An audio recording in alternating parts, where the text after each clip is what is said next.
Bumi yang kita tinggali ini terdiri dari 3 lapisan, yaitu lapisan litosfer, lapisan selubung bumi, dan lapisan inti bumi.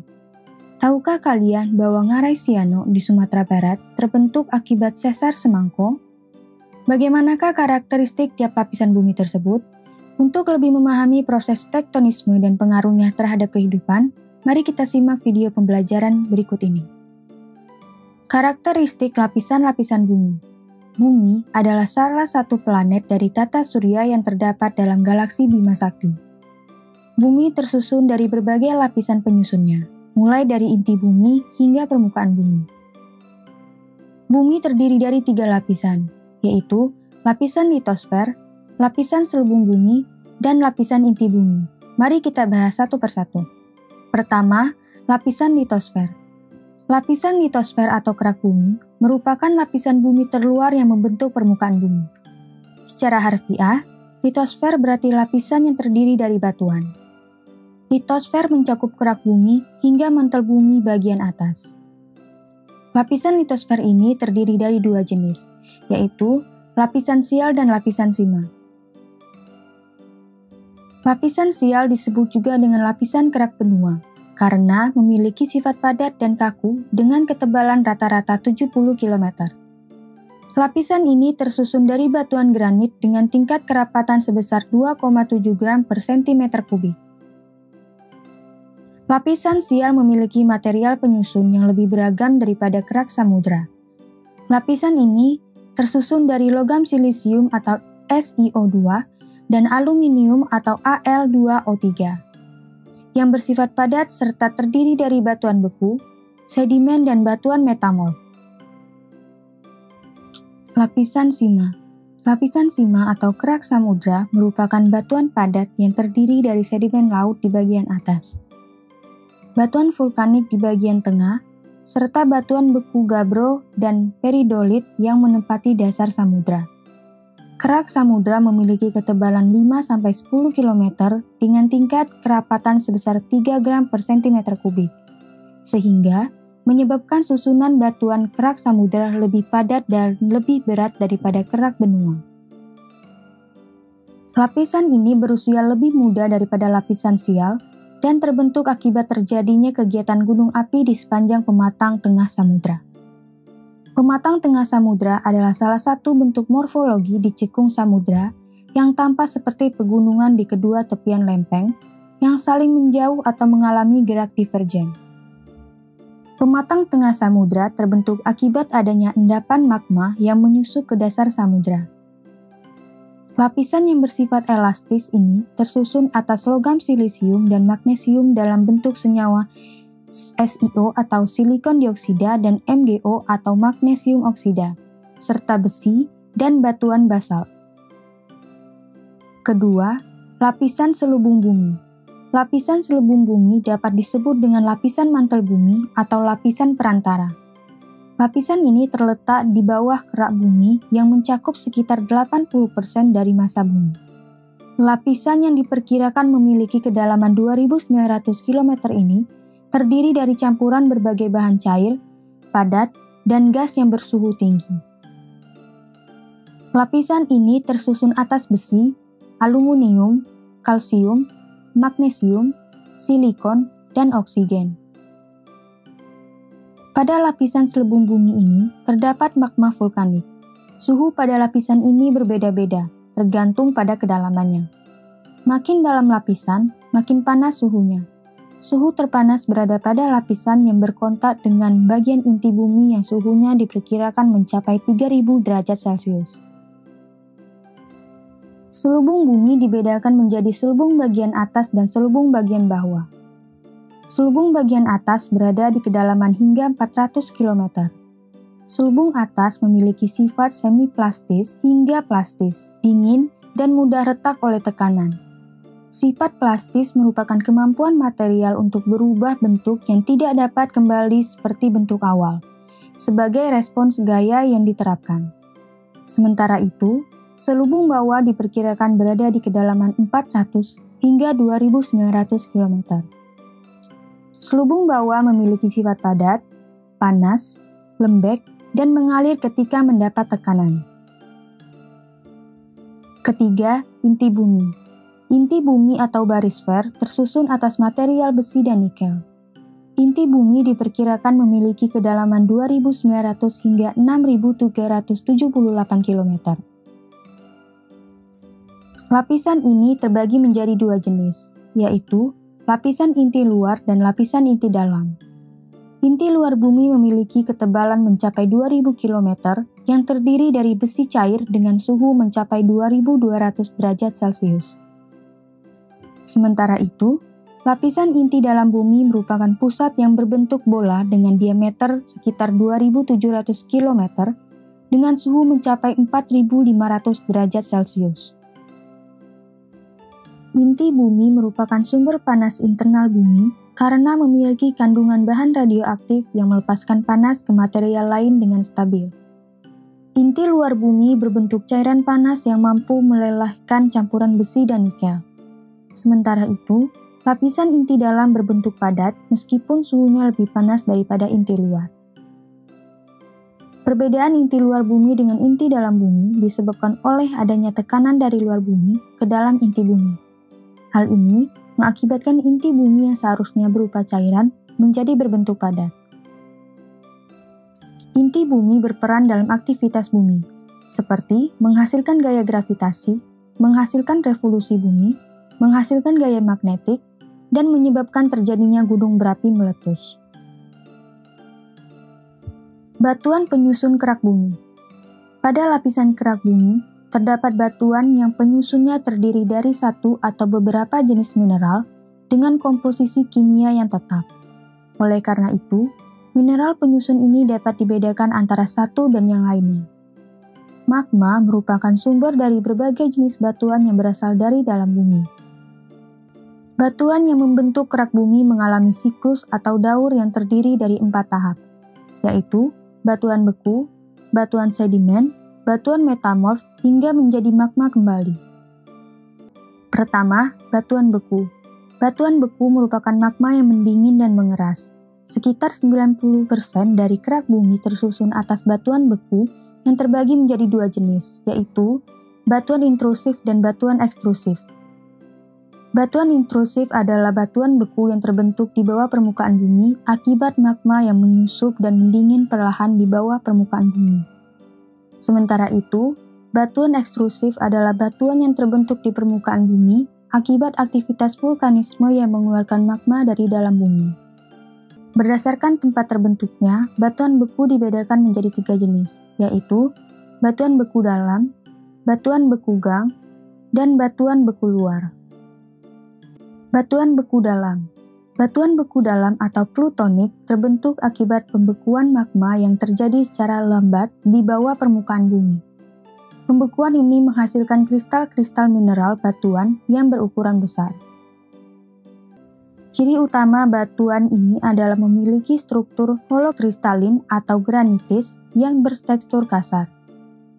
Holokristalin adalah batuan beku yang secara keseluruhan tersusun oleh kristal akibat pembekuan magma yang berlangsung lambat dan lama. Contoh dari batuan beku dalam adalah batuan granit, diorit, dan gabbro. Batuan beku gang. Batuan beku gang atau korok terbentuk dari pembekuan magma di lorong diatrema yang menghasilkan kristal-kristal mineral berukuran besar dan kecil. Lorong diatrema merupakan saluran seperti pipa di gunung berapi yang menghubungkan dapur magma dengan permukaan bumi.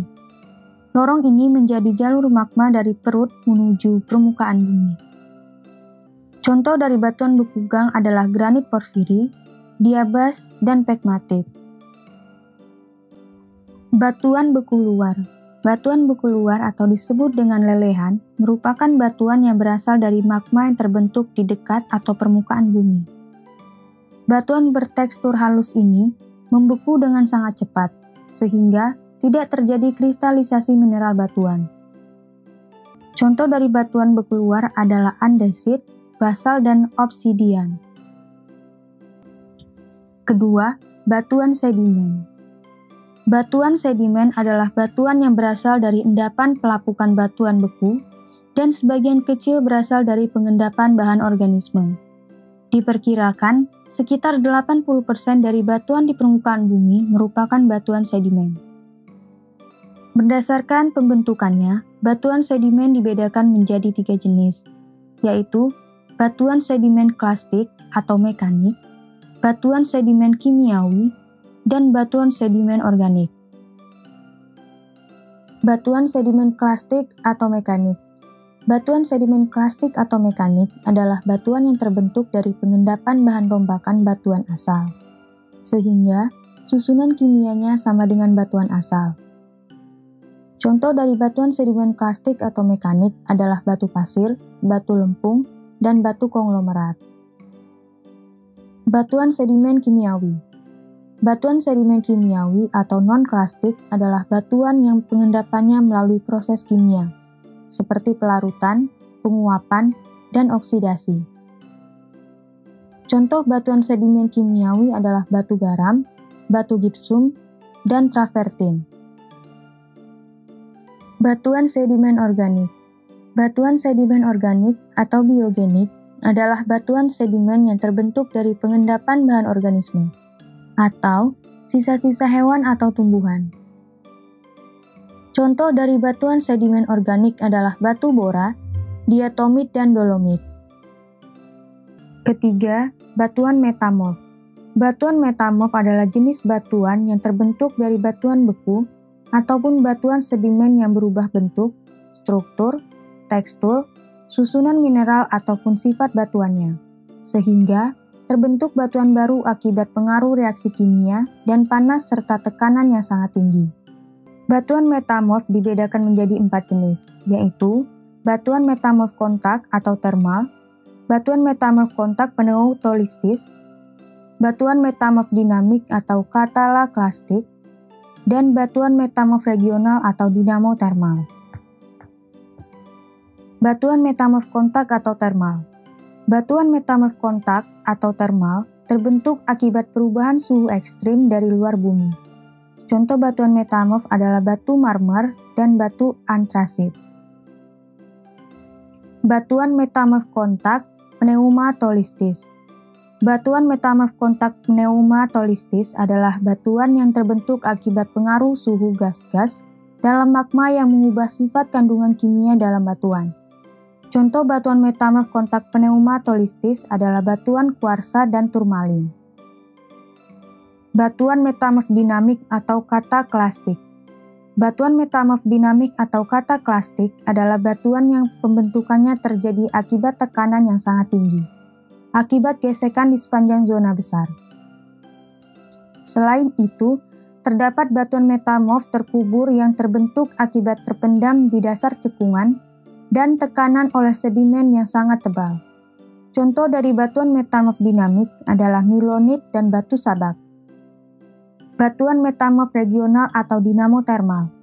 Batuan metamorf regional atau dinamotermal merupakan batuan yang terbentuk akibat tekanan dan temperatur yang sangat tinggi dari aktivitas tektonik kuat di jalur gunung berapi. Contoh dari batuan metamorf regional adalah filit dan kuarsit. Proses tektonisme. Tektonisme adalah tenaga dari dalam bumi yang mendatar ataupun vertikal, sehingga menimbulkan patahan atau sesar atau fault, lipatan atau fault, dan dislokasi atau perubahan letak pada lapisan batuan kulit bumi. Gerakan patahan atau sesar dan dislokasi batuan kulit bumi dapat berbentuk graben atau sleng dan horst. Sementara itu, lipatan batuan kulit bumi dapat membentuk punggung lipatan atau antiklinal, lembah lipatan atau sinklinal, depresi, dan elevasi. Tektonisme disebabkan oleh tenaga tektonik yang menyebabkan lapisan batuan mengalami gerakan naik dan turun yang menyebabkan perubahan bentuk pada permukaan bumi. Akibat tenaga tektonik, terbentuklah berbagai bentang alam di permukaan bumi, seperti gunung, dataran tinggi, dan lembah. Gerakan tektonik dibedakan menjadi 2 jenis, yaitu gerakan epirogenesa dan gerakan orogenesa. Pertama, gerak epirogenesa. Gerak epirogenesa adalah proses naik turunnya permukaan bumi yang disebabkan oleh tenaga endogen. Proses ini berlangsung sangat lambat dan meliputi wilayah yang luas. Epirogenesa terbagi menjadi dua jenis, yaitu epirogenesa positif dan epirogenesa negatif. Epirogenesa positif terjadi apabila permukaan daratan bergerak menurun sehingga permukaan laut seolah-olah naik.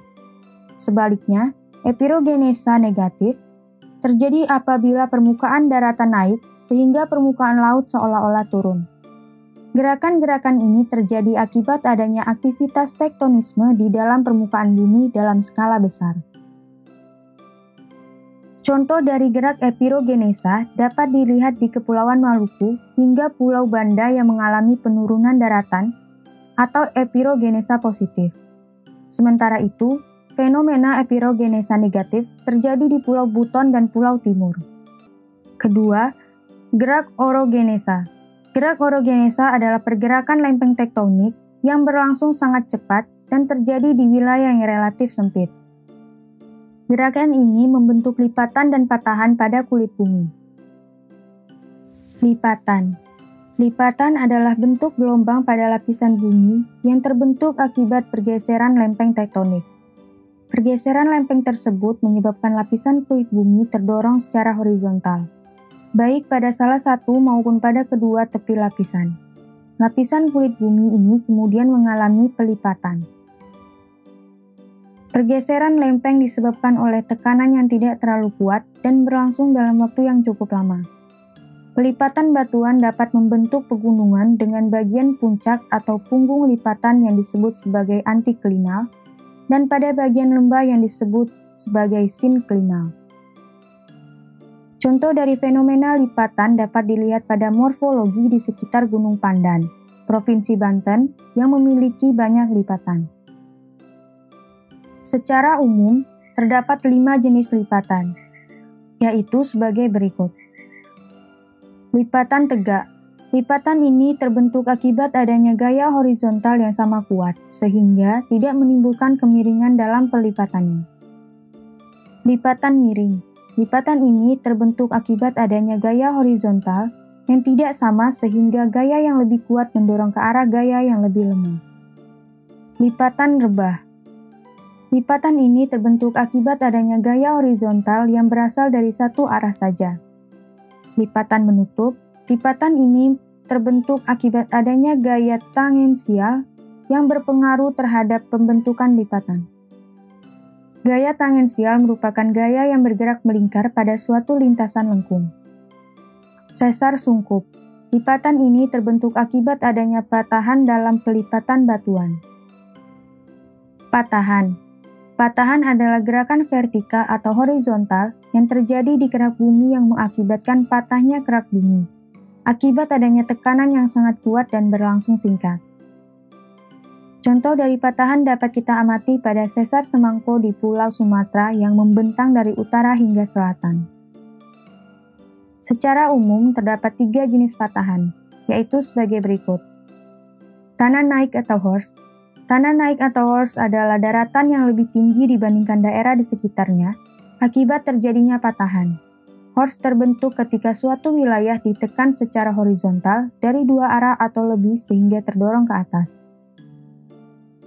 Tanah turun atau graben atau sleng. Tanah turun adalah daratan yang lebih rendah dibandingkan daerah di sekitarnya akibat terjadinya patahan. Tanah turun terbentuk ketika suatu wilayah mengalami penarikan secara horizontal dari 2 arah atau lebih yang berdampak pada penurunan permukaan bumi. Sesar atau fault. Sesar adalah fenomena patahan di suatu wilayah yang dapat bergerak secara vertikal ataupun horizontal.